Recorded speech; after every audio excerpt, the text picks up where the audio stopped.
What it do, too? Look, I had to get back at you with a follow-up to yesterday's much longer NFL mid-season Halloween spectacular update video. I'll put the link in the description to that video.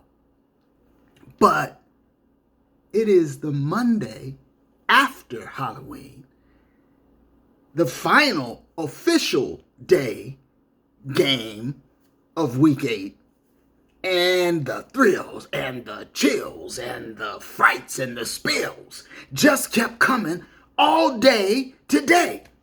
So I had to get back at you with a follow-up video to yesterday. And I'm thinking maybe what I'll try to do is, instead of what I've been doing, which is infrequent longer duration videos like yesterday's, maybe I'll try to start doing more frequent shorter duration videos like today's.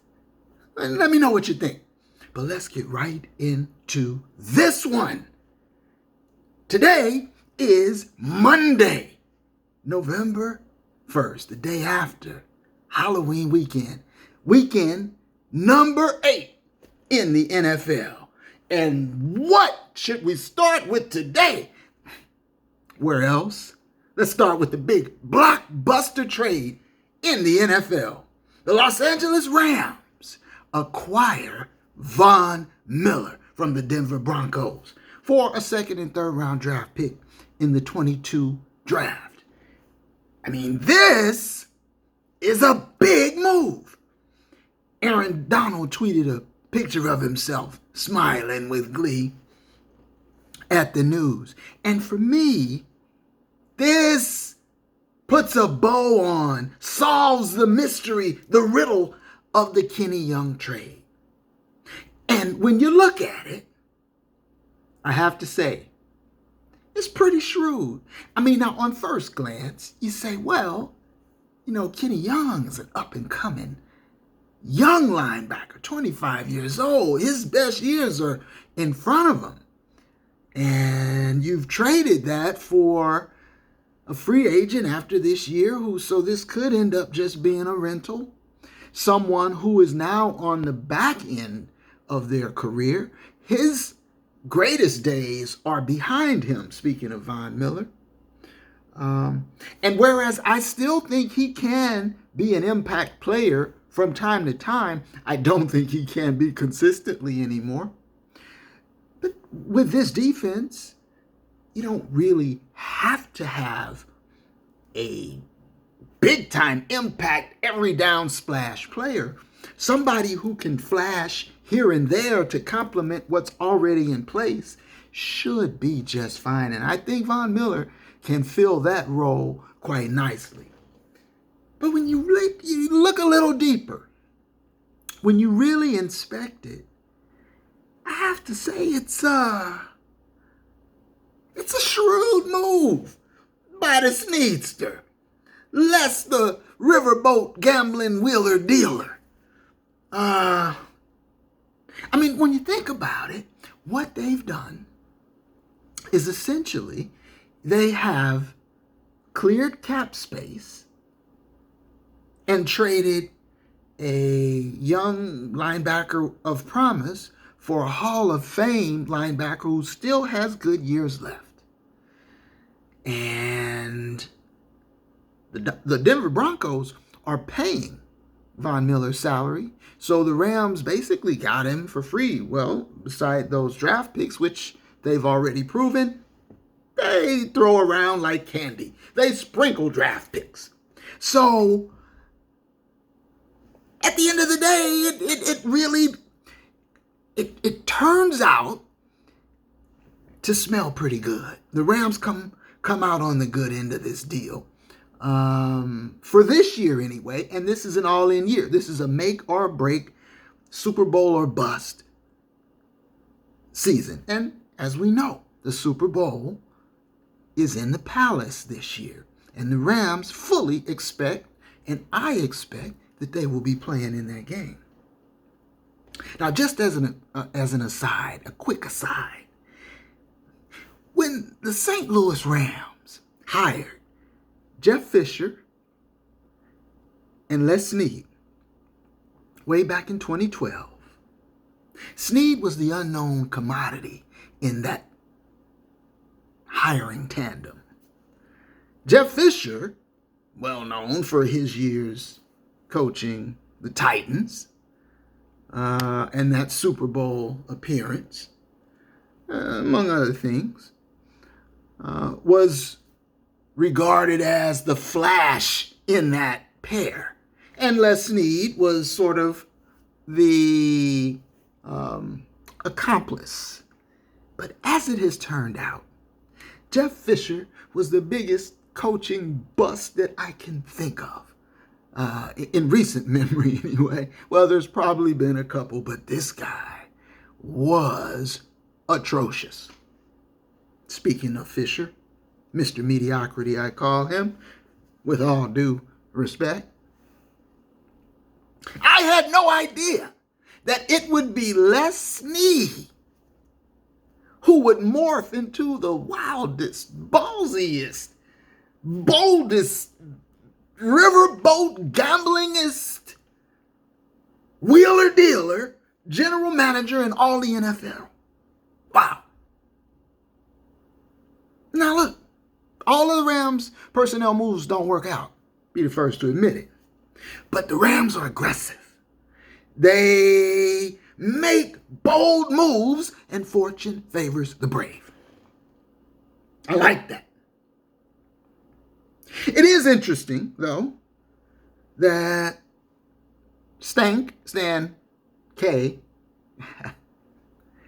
as I disaffectionately call him, it is interesting that Stank didn't let that characteristic loose in the front office.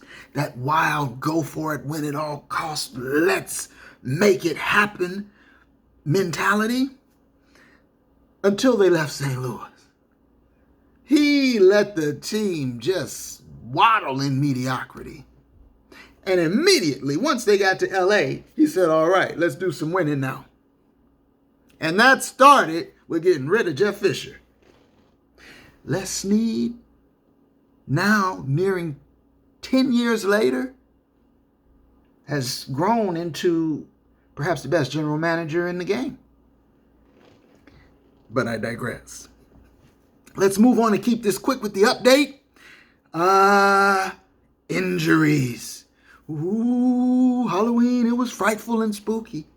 Halloween weekend started Thursday with the Cardinals in Green Bay, and Kyler Murray was injured, I believe, the last play or just right about the end of the game. And it turns out he sprained the ankle. I think it's that same ankle that gave him some issues last year. Anyway, they're saying Kyler Murray could be out for the next 3 weeks. Cardinals are coming off a loss.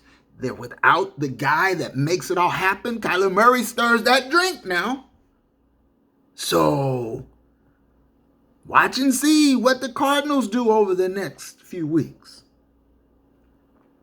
Other injuries. King Henry.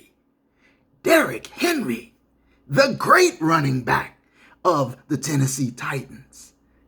Down, out for the season with a season-ending foot injury. Had surgery. Well, he'll have it in the morning, I believe. And he is done for the year. And obviously, that is going to deal a crucial blow to the aspirations of the Tennessee Titans. I understand they signed Adrian Peterson to the practice squad, but there's no way to account for the Titans for the loss of King Henry. It's just a devastating blow for them. Jameis Winston. Tough to watch. Season-ending MCL, ACL injuries. Out till next year. Looking at 2022 for a return. And Jameis Winston was refining his game and molding into an all-around quarterback. So it's tough to see. The NFL, not for long. And, every week just reminds you. You don't get that long. And the guys who do, like the GOAT, who play for 20 years or more, it's a rarity, you know. And the GOAT looked his every bit of his age against the Saints yesterday. So several injuries in the NFL. Now, finally, to keep this rolling, predictions. These are my predictions for what's coming up. The Rams, I think it is safe to say, will go ahead and defeat the Titans now without the services of King Henry. They limp, the Titans do, into the Palace in Inglewood, and they will limp out on the losing end of a 28-19 score. And against my reservations, and I'm looking long range because I don't know what the injury scenarios will be when we move past this week into the next week and going from week 9 to week 10. But I am predicting here for week 10, Monday Night Football in the Bay, my Rams will defeat the struggling San Francisco 49ers, barring any significant injuries. And the Rams will go into their bye week with a 9-1 record, sitting pretty at the top of the NFL where they belong. Scotty says, please help me grow the channel. Please like, share, comment, and subscribe. Thanks again, and until next time, my folks, one love.